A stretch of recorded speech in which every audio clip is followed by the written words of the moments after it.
Heads up, this episode includes adult language, explicit sexual content, references to drugs and political violence, and spoilers.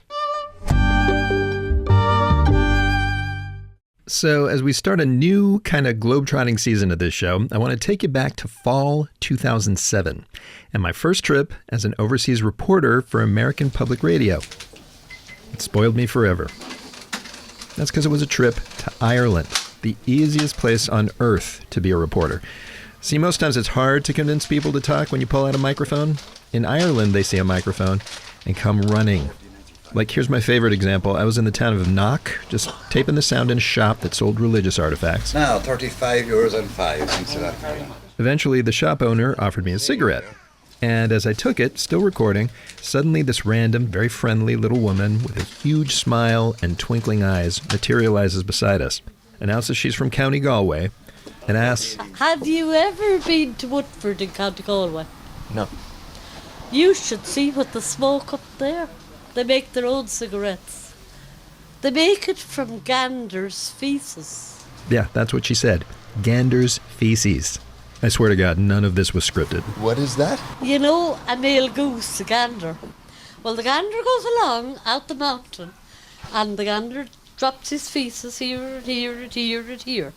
And the people collect up all the gander's feces and they roll them up and they make cigarettes out of them and they smoke them. And not one of them ever had lung cancer. Every one of them has a beautiful clear voice and their lungs and their chests, they're perfect. So this could be a solution. I think everybody should quit the tobacco and smoke gander's feces. This could be the health breakthrough of the century. Oh, yes. In Galway. In County Galway, yeah. In Woodford. Wow. I think you've got to market that. Yeah. I'm going to start up my own business now as soon as I get the grant. If you're wondering, no, that's not something they smoke in Woodford, and yes, she was just having fun messing with me. Point is, this kind of thing happened to me all the time, all over Ireland. It's a country of storytellers, just waiting for an excuse to drop a crazy, unexpected tale on you. So I was shocked to learn how long it took for them to really get to tell their own stories on screen, and for the rest of the world to finally listen up.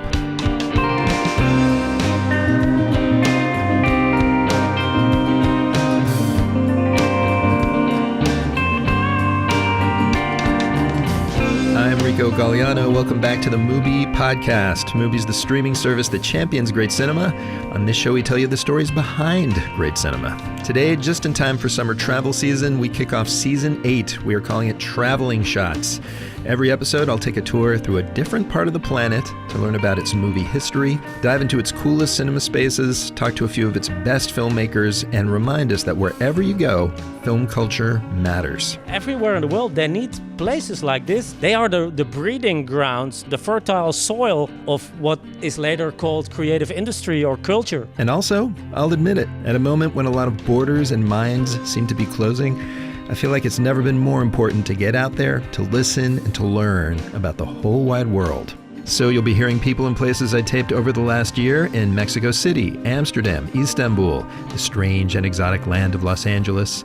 And we are starting off today in Ireland, a place where for decades, filmmakers like superstar producer Ed Guiney battled against stereotypes. We used to say, I don't know if Americans will want to make our movies because they think we're like cute little fiddle-playing creatures or whatever. But where today, they're breaking all kinds of molds. Some of the things that we say in the film are things that no one's ever said here. Like, for instance? Well, I mean, I want to blow you like a Brighton hotel would probably be one. That's newly minted Irish citizen Rich Pepiat, director of the stereotype-smashing, boundary-exploding movie Kneecap. And I talked to him, acting legend Fiona Shaw, and many more about how this region of only like 7 million people has come to take global film culture by storm on its own terms. So prepare for takeoff. We're going to go check out Ireland's cinema scene, past and present.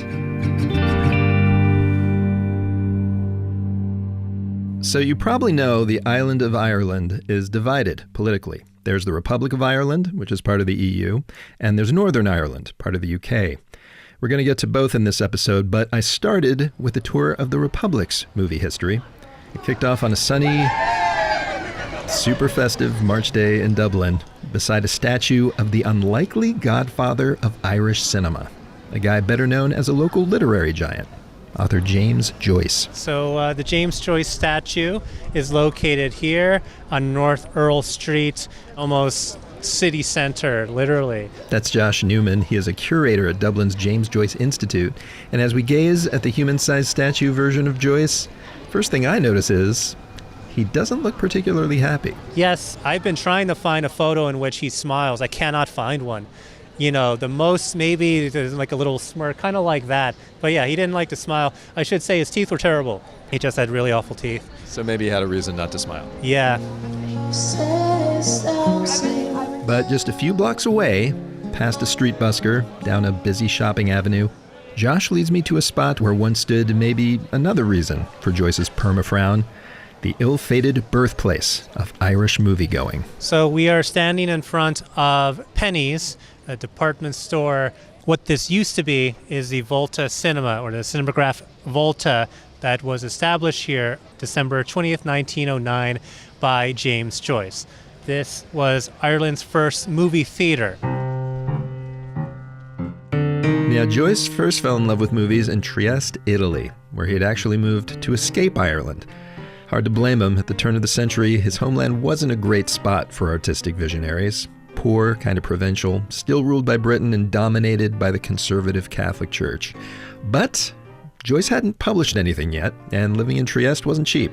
So he thought to himself, like, Dublin is a larger city than Trieste, and yet it doesn't have a movie theater. So he decided to represent these investors who had a few movie theaters in Austro-Hungary, Bucharest, what have you. He took 10% of the profits by making the arrangements to set up a theater here. Only problem, the Volta Cinema didn't make any profits. Apparently the movies didn't do very well because that theater showed mostly Italian films.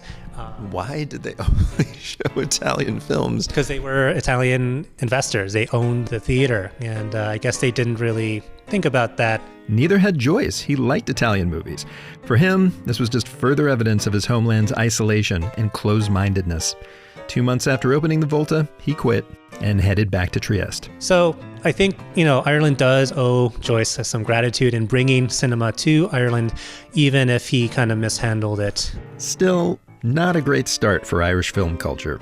And even by the late 1940s, when the Irish Republic had got its independence and local movie palaces were wisely showing English language movies, things weren't great. In the early years of the state, there was no film production here. The country couldn't afford it, and also as a very conventionally Catholic country, the church was against Hollywood and it was against film. That's Ruth Barton. She is a professor of film studies at Dublin's Trinity College. And they thought Hollywood films were just filth. We had a very highly censored film exhibition sector, and they particularly hated kind of, high-kicking chorus girls. They even blamed the high level of female emigration on too much watching Hollywood movies. That women were leaving Ireland because they saw Hollywood movies and they were like, hey, I could be a showgirl. Yep. That would be fun. Yeah, that's right. Oh, wow, look at the lives other people have. I'm out of here. So, how much were movies censored? How bad was it? One of the very famous examples is Gone with the Wind, where they cut the birth sequence. You couldn't show babies being born, right? That's dirty. So they cut the birth sequence. They cut any suggestion that there's an unhappy marriage at the centre of the film, and they cut the film so rigorously that it fundamentally made no sense at all when you watched it. and so there was a kind of game of going to the movies and actually trying to work out what the plot of the story was. The society wasn't exactly encouraging film going, and therefore certainly not filmmaking. So ironically, in the place of indigenous Irish filmmaking, you get Hollywood coming in and making things like The Quiet Man, for instance, which came out in 1952 and really defined a vision of Irishness that ever since people have been responding to, one way or another, whether they love it and want to reproduce it, or whether they hate it and want to do anything but The Quiet Man. Yeah, this would be a rom-com directed by John Ford and starring John Wayne as an American who comes back to the little Irish village of his birth. At first, to buy his childhood cottage, and then to woo a fiery Irish gal who he first lays eyes on while she is literally herding sheep across a rolling field of emerald green. Hey, is that real? She couldn't be. Ah, nonsense, man. It's only a mirage brought on by your terrible thirst. It's Barry Fitzgerald playing the kind of Irish leprechaun. You've got these jolly, sort of singing, drinking, happy-go-lucky Irish villagers. Where nobody works, everybody has a good time, nobody needs to earn money. It is a pleasant evening, and we will have a drink. There was a wild colonial boy, Jack Duggan was his name. He was born and bred in Ireland. And at the same time, you get this celebration of Irish scenery, and The Quiet Man was shot in Technicolor, so it does look pretty stunning. The movie was an international hit, even with a lot of Irish audiences who mostly took it as an enjoyable goof. And I think that's probably the best way to approach it, not as a documentary. And if you go back to the reviews in the Irish papers, they're mostly saying, okay, John Ford was having a good time, and this is a pretty funny film, but nobody's taking it seriously. Except for two groups, Ireland's tourism industry, which earned a serious bank off a tourism boom after the movie, and the first wave of homegrown Irish filmmakers, for whom The Quiet Man provided a set of stereotypes to be demolished. When you start to get an Irish film industry, really in the 1970s, which started as a very kind of low-budget avant-garde, they were just appalled by this film. And I'm thinking of a film like, say, Poitín by Bob Quinn, which comes out in the 1970s.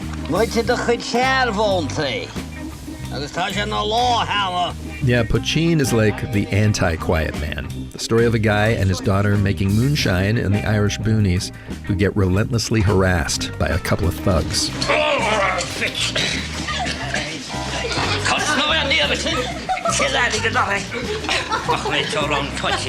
It was tailor-made not to be embraced by a Hollywood movie audience. From its dark story to its gritty colors and camera work, even the dialogue was in Irish, a language a lot of Irish themselves didn't speak. John Ford's welcoming Emerald Isle, this ain't. Its first ambition is to deconstruct those images and to present the West of Ireland as a lawless place filled with kind of nasty layabouts and drunks. This is a lot of what was getting made in the 70s and even into the 80s, funded by tiny grants from the government's Arts Council, mainly getting screened at tiny private film societies, all of which was just fine with the filmmakers, who flew right under the censor's radar. And what they're showing, I think you've got to realise, wasn't being seen by the mainstream of people. So the Catholic Church wouldn't have cared if the intelligentsia went off and watched, avant-garde films. But meanwhile, a new kind of Irish movie was coming that was going to pull the film scene out of the underground. My name is Fiona Shaw, and I have been an actor for about 35 years. If you don't know the name, you definitely know the face of Fiona Shaw. Among her bajillions of roles, she was in the Harry Potter franchise, playing Harry's Muggle aunt. Today, her homeland celebrates her as one of the greatest Irish actors ever, but back in '82, she started her career by leaving the country, like millions had been doing since the famines of the 19th century. I mean, everybody, street sweepers, everybody left Ireland. The population of Ireland in 1962 was 2.5 million people. It was terrifying, having been, 8 million or something before the famine. People left Ireland and left Ireland and left Ireland. And when it became the Republic, its economic policies were just disastrous. So people left, young people just left. But I left because I knew I couldn't be trained in Ireland. There was no film industry. I think in my mind I thought I'd go back to Ireland. But in the event, I got taken up in London. She made a name for herself there as a stage star at the National Theatre and the Royal Shakespeare until she got a script for a movie being made back home, directed by Jim Sheridan and based on a memoir by Irish writer and artist Christy Brown, who grew up in working-class 1950s-era Dublin with cerebral palsy. It was called My Left Foot. You have a retrospective view of the film. At the time, it was just a film, and it was being made, and I was being asked to be in it. And we all knew Christy Brown as a kind of folk hero, so it was a good subject. But I don't know what expectations anybody had of it, really. To be honest, not many. Shaw says My Left Foot's producer initially financed this period drama on his own credit card, and then by throwing fundraising dinners with Fiona and the film's up-and-coming young star in attendance. Daniel Day-Lewis and I, sat with Granada Television and had supper with them, and a whole lot of people talked, and suddenly money appeared. I mean, it all took it was a hair's breadth from not being made, that film. And the Oscar goes to Daniel Day-Lewis in My Left Foot. My Left Foot did get made. Released in 1989, it was an international hit, won 2 Oscars. You've just provided me with the makings of one hell of a weekend in Dublin. And in Ireland, it changed film people's lives. You know, I remember vividly the Oscar nominations and wins that My Left Foot garnered, the excitement that created here in Dublin. Today, Ed Guiney is a 3-time Best Picture nominee himself, most recently for producing Yorgos Lanthimos' Poor Things. But back then, he was just an inspiring 20-something filmmaker. I remember staying up all night to watch it with a bunch of friends. And actually, it was very inspiring, the idea that an Irish-made film could kind of reach those heights. 2 years later came another homegrown smash, Neil Jordan's noir The Crying Game, set against a backdrop of Northern Ireland's sectarian troubles. Like films in the 70s, these were authentic, even kind of gritty Irish stories, but this time told with a big Hollywood sweep, which Guiney says you can maybe chalk up to the same diaspora that had swept Fiona Shaw out of the country. Neil and Jim came out of a theatre tradition. They also, crucially, both of them lived abroad. They were emigrants, Jim to America, Neil to the UK. And when you live abroad and you're thinking about making films about Ireland, you're thinking about that in the context of being outside of Ireland and maybe how to communicate to people outside of Ireland. Like both of them had a kind of an impulse to tell stories on a big stage. And thanks to them, other locals got a shot at making movies on that ambitious scale. Because in 1993, Sheridan and Jordan's success convinced the government to beef up and relaunch a film fund that had been dormant for years, Screen Ireland. Which meant that there was actually state investment in the film industry. And that has been a factor for the last 30 years. Now, here, you know, if you're a young filmmaker from anywhere in the country, there are so many ways in, there's so much support and so many programs. So many of the things that are taken for granted nowadays in Ireland were absolutely unimaginable 40 years ago. Including filmmakers just having fun. My name is John Crowley, and I'm a film director. You sure are. John Crowley is one of my favorite directors, actually, ever since his gorgeous Oscar-nominated immigrant movie Brooklyn with Saoirse Ronan. But when he was a kid, having a film career was a pipe dream. To be involved in that world, it really did feel as likely to me, growing up in Cork, as it would be, you know, joining NASA. It just felt like a whole other world that you were never going to sort of get to touch the hem of, let alone get involved in. And I think that shifted in everybody's head with Neil and Jim. That'd be Neil Jordan and Jim Sheridan, of course. But by 2003, when Crowley made his movie directing debut, he sensed it was time to make way different kind of films. Much as I revered Neil and Jim, I wasn't trying to do anything like what they did. And in a way, quite consciously trying to not make an Irish film which was trying to be an American film. You know, if anything, it ran in the opposite direction to carve out its own space. What kind of fuckhead are you? That pisses me all the way off, man. Written by playwright Mark O'Rowe, it was called Intermission, a comedy about a bunch of modern-day young Dubliners falling in and out of relationships, jobs, and trouble with the law. Like, there's the guy who hasn't had sex in so long he can't even masturbate anymore. Half an hour, 45 minutes, nothing fucking happens. Can't get me fantasies clear in me head. And there's a two-bit thief who's so two-bit, his own ex-girlfriend complains his biggest score was stealing a giant crate of savory brown sauce from a grocery store, which he now eats in everything. I'd be over at his place. He's making sauce sandwiches, putting it in his cornflakes, trying to use it all up in his tea. It wasn't a great historical subject matter. It was far more immediate, and it was about people being late to work and working in supermarkets and, you know, foul-mouthed kids. And the characters were completely absorbed in their own dilemmas, not in their own Irishness. In fact, the one character who sort of is into his Irishness, we're meant to laugh at. A self-loathing rogue cop who's way too into 70s Irish folk rock. Artists like Fáinne Lasta, Ragnock, Clonard. You like them artists? Their music? And of course you do. Finally, Irish movies didn't have to be about the country's history or identity. They didn't have to be a reaction to Hollywood or an embrace of it. They could just be a cool ride through modern life in a modern place. Intermission was the biggest homegrown indie hit in Irish history. My nephew started quoting lines from the film. He said, all the kids in my class talk about it. And at that point I thought, okay. And the brown sauce thing took off, the whole idea of putting brown sauce in your tea. And I think that captured the imagination of the country at the time, that everybody felt like they knew somebody who would do something as ridiculous as that, really. But from the 70s through the 90s, as the Republic of Ireland moved towards that relaxed state of mind, just a couple hours drive and a border away in Northern Ireland, things were way different. Right, you want to introduce yourself and what you do? My name's Pat, and I'm a full-time tour guide. In the Northern Irish capital of Belfast, you can hire cabbies like Pat McMullen to take you on a driving tour of what I would call a living monument to PTSD. Neighborhoods where for decades residents have divided themselves by religion and politics. Protestant loyalists on one side, who want Northern Ireland to stay part of the UK, and Catholic Republicans on the other, who want it to unite with the Irish Republic. For years, starting in the 60s, the two tribes waged war. It was called the Troubles.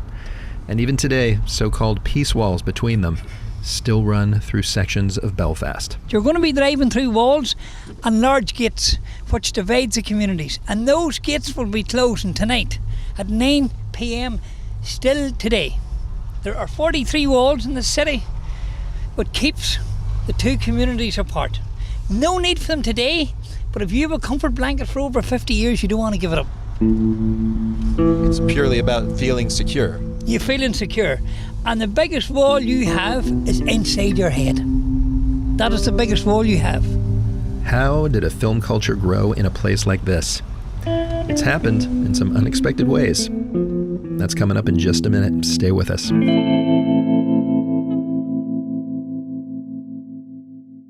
Okay, everybody, Mubi is the global film company that champions great cinema, bringing it to you wherever you are in as many ways as we possibly can. We stream movies, we produce them, we release them in theaters, movies from any country, from legendary auteurs or brilliant first-timers. We have always got something new for you to discover.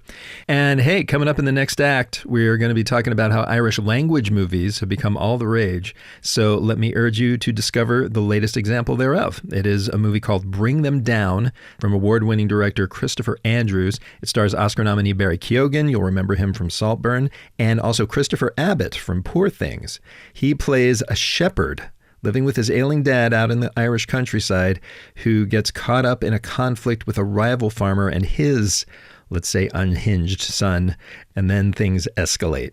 This thing is a gripping revenge thriller. It kind of rips apart the trope of the strong, silent type.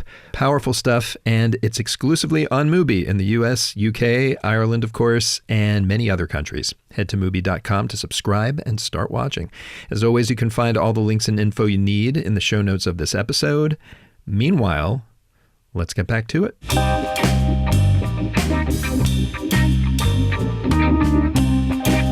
So as Pat McMullen drives us around one of the Catholic Republican neighborhoods in Belfast, the day goes from sunny to cold and gray. Feels appropriate as he hands me a ring binder full of black and white photos of the area from back in the height of the Troubles. It was a war zone. Checkpoints, metal skeletons of bombed out cars. He says out in the countryside where he lived, there was way less conflict. But still, At the end of the day, nowhere in Northern Ireland was 100% safe. Nowhere was. Let me ask you though, so was there cinema going? Were people going to the movies? Cinema. This is hard to believe. I lived in the countryside.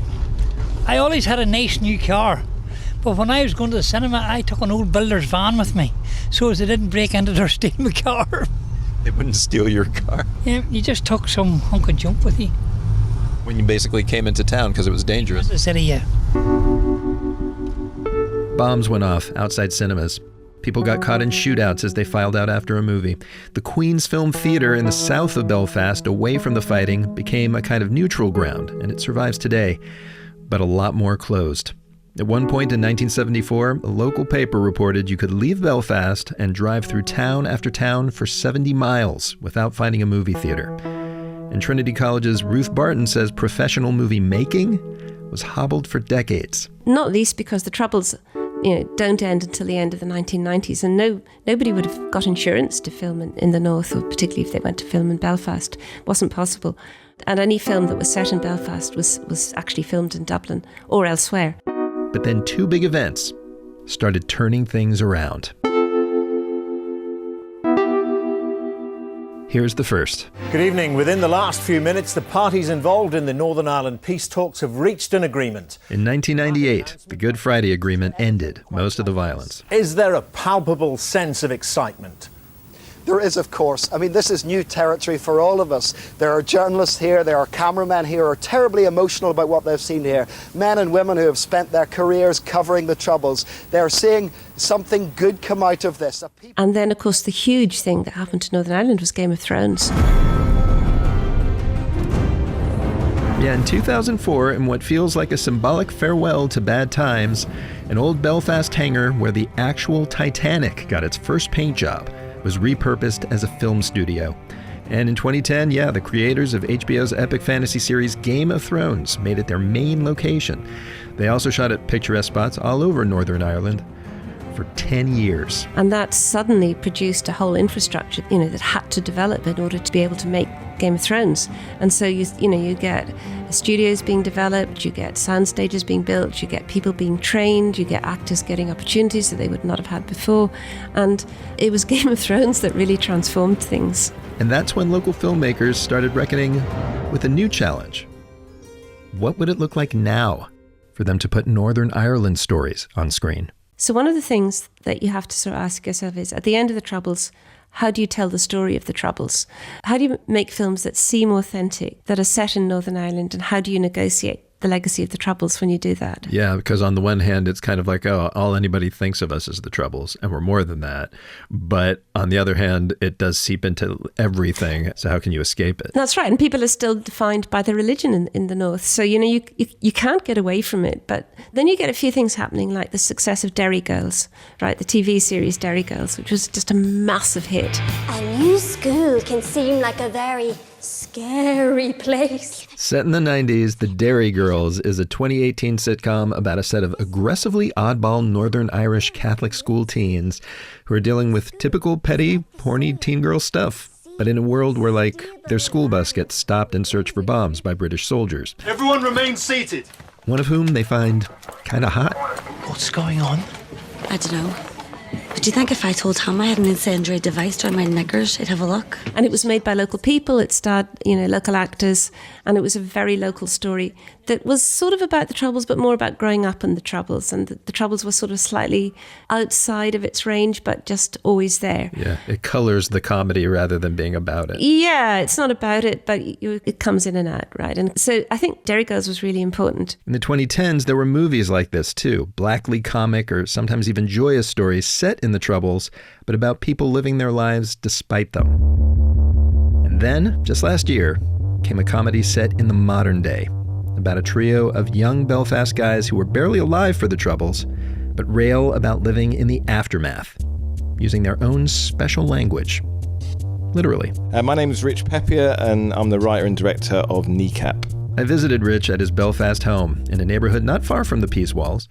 He moved here 7 years back after marrying an Irish woman, and right away stumbled on his story. I think within 2 weeks of moving into this very house that we are sitting in now, I went to a gig that was happening, half a mile down the road from here, at a bar called Limelight, where a local hip-hop act called Kneecap were playing. And I'm a big fan of hip-hop, and I thought, local hip-hop act, let's do that. And I was just blown away. Their stage presence, their energy.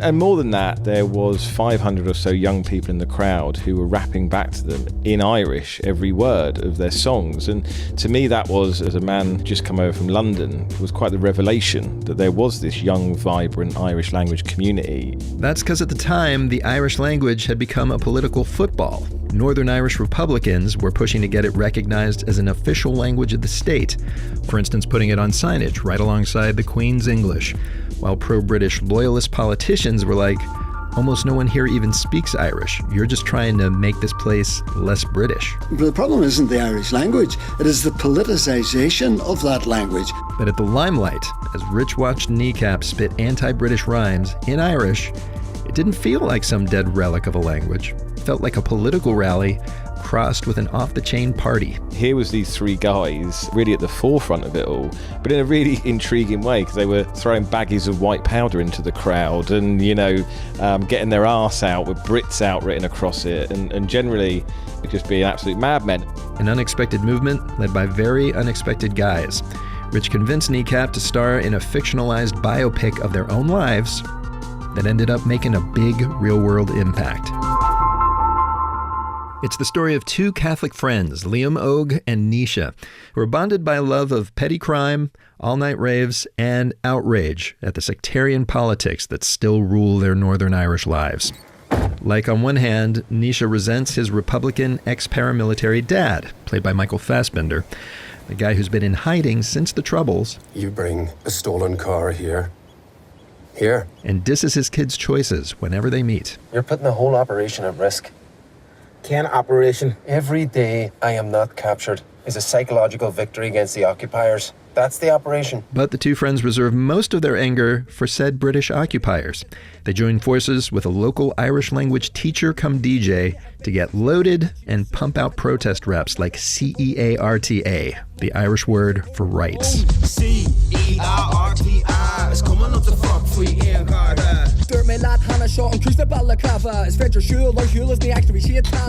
Their tunes help fuel pro-Irish language, anti-loyalist protests, even as Liam falls for a loyalist girl whose idea of dirty sex talk is to interrogate him like a political prisoner.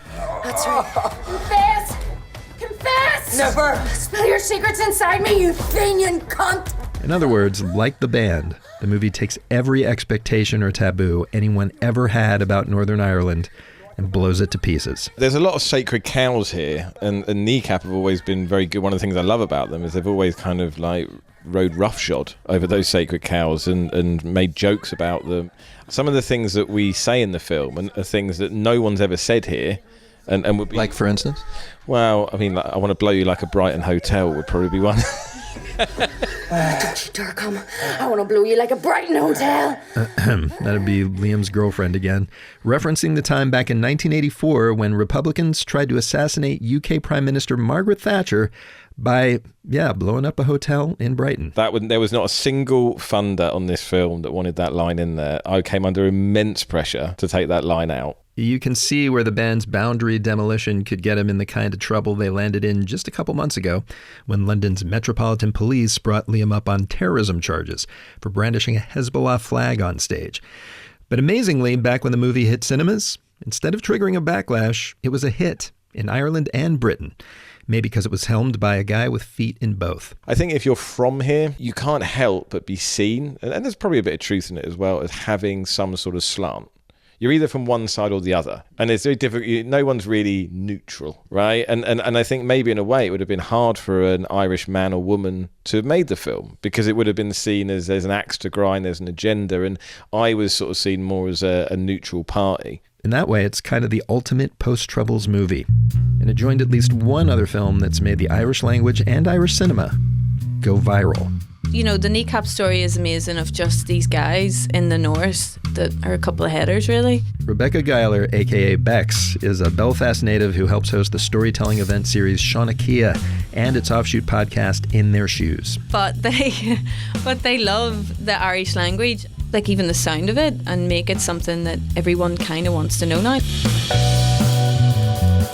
And that was not the way it was 10 years ago. It was an old thing that you felt like, why am I even learning this? Because no one's using it. But now, through the way that they bring it into their music in the context, has made people be like, oh, this is actually quite cool. This year, a survey of Irish students found 70% of them suddenly love and want to learn Irish. There's a boom in new learners all the way over in Australia. Teachers are calling it the Kneecap effect. But Rich Pepiot gladly admits the band and the movie aren't solely responsible. You know, and Callan Cooan, The Quiet Girl, was a film that was a great inspiration to us. You know, people talk about Kneecap like it was the first big Irish language film, but no, we were standing on the shoulders of Callan Cooan. And it was funny because when we were first developing the film, there's a scheme here called Cine Caja, which is the Irish language channel. Their cinema scheme, they fund the film up to $1 million. And we applied for that, and we thought we were going to get it arrogantly. We were like, there's no way we're not going to get this, because, you know, NECAP are basically the biggest Irish language thing since, I don't know, ever, really. And it was like, right. And then we got knocked back, and there was a film called In Callan Cuin that got it instead. And we were like, The Quiet Girl? Who the fuck wants to watch a film about a quiet girl when you've got 3 loud rappers? This is bullshit. This is absolute. And then we actually saw the film, and we were like, yeah, it's all right, actually. The Quiet Girl, released in 2022, shares a language with NECAP, but not much else. It was made in the Irish Republic and tells the simple story of a poor, kind of neglected girl who spends a summer with a distant cousin and her husband, who come to truly love her. Just thinking of it brings a tear to my eye, and apparently to a lot of people's, it's the highest grossing Irish language film ever. Hi, my name is Carrie Crowley. I am an Irish actor, and a lot of my work happens to be in the Irish language, as Gaeilge. Carrie Crowley starred in the movie as the empathetic cousin. Like much of her Irish language work, The Quiet Girl was partly funded by the Republic's Irish language TV channel, which has a rep for bold, beautiful stuff, not always seen by huge audiences, though. The Quiet Girl stood out from the jump. I knew literally as soon as I read the script, I so badly wanted to do it. I loved it. And I wept so many times during that, making it, reading it.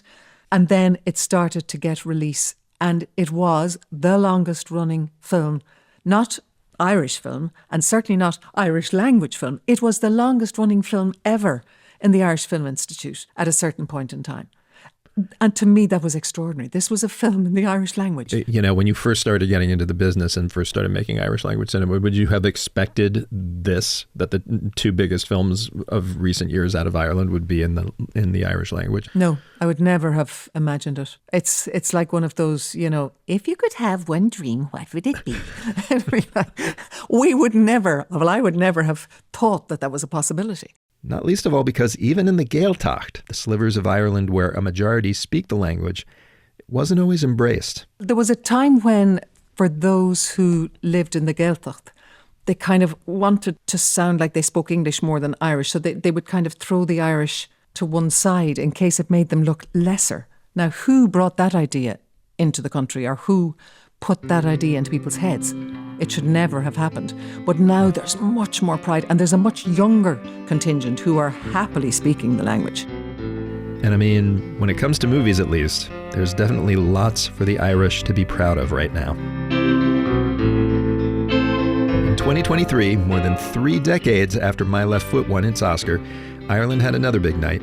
The Quiet Girl became the first Irish language movie to get a nomination. It was for Best International Film. Same year, 4 of the 10 nominees in the male actor categories were Irish, which Ruth Barton reminds me is just a fraction of the Irish superstars out there. You could just start listing now and we could be here for the rest of the evening, but it starts with the Pierce Brosnans, the Daniel Day-Lewises and so on.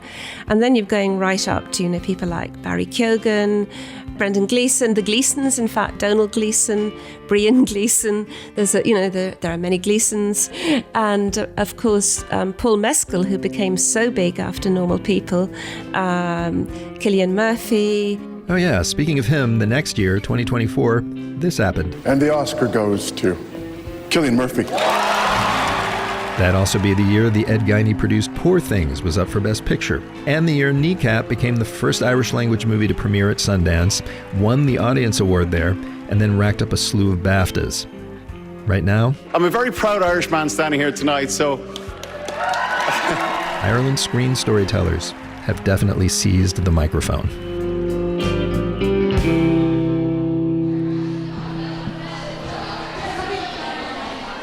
I'm going to wrap things up, appropriately enough, in an Irish cinema. These days, Ireland's got one of the highest movie attendance rates per capita in all of Europe. And in the airy modern lobby of the Lighthouse Cinema in Dublin, I get a glimpse of maybe why. It seems like they get in the habit young.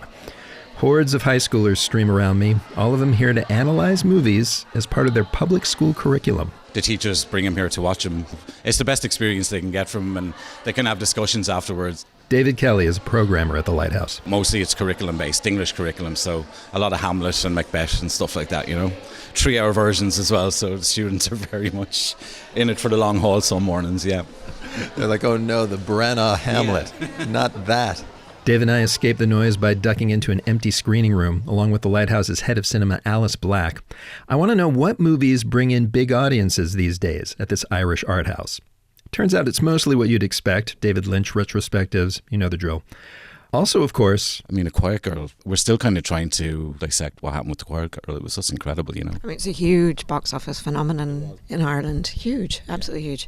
We played it for almost a year. But then, Alice told me this. So we have a huge Brazilian population here in Dublin, and we're seeing a lot of interest in Brazilian titles. When I'm Still Here, we saw, the opening weekend of that was the biggest weekend we've ever had at Lighthouse. I'm Still Here is, of course, the Best Picture nominee from last year, Brazil's first ever. And yeah, thanks to a growing population of Brazilians who come to study and then stay in Dublin. It was bigger than Barbie or Oppenheimer. It was absolutely massive. It was the most people we had through the door ever. We were overwhelmed by the amount of tickets that were being sold for that film. We were absolutely flabbergasted. It was crazy. A century ago, no one in town would go to a foreign film at the Volta. Today, here in the middle of Dublin, the weekend box office champ is from Brazil. Makes me wonder what language the next wave of Irish cinema might be in, and whether somewhere James Joyce is finally smiling.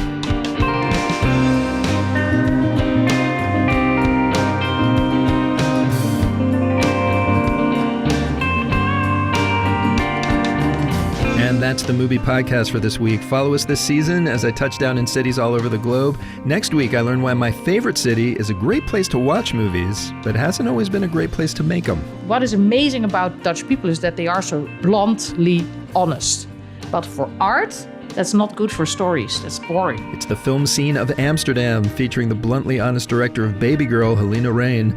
Follow us wherever you listen so you don't miss it. Meanwhile, let's roll credits. This episode of the Movie Podcast was written, hosted, and edited by me, Rico Galliano. Kira McEniff is our producer. She booked this episode, along with Jackson Musker. Kat Kowalczyk is our assistant producer, mastering by Stephen Colon. Our original music was composed by Martin Ostwick, with the additional track Blueprint by Jazar, courtesy of Tribe of Noise. Extra thanks this week to Simon Bird for recording Ed Guiney and Fiona Shaw. Also to Gaff of Shauna Kia, everyone at Lighthouse Cinema, Niall and Miriam McEniff, and Robert McEnany. This show is executive produced by me, along with F.A. Checarel, Daniel Kasman, and Michael Taka. If you love the show, tell the world by leaving a 5-star review wherever you listen, won't you? Let them know we're not your standard chat show. Also, if you got questions, comments, or you want to question our sanity for trying to squeeze a century of Irish history into 45 minutes or whatever, email us at podcast@mubi.com. And of course, to stream the best in cinema, including some of the films we talk about on this very podcast, just head over to mubi.com to start watching. Thanks for listening. Go watch some movies. And travel tip, always carry aspirin and chewing gum on you when you fly.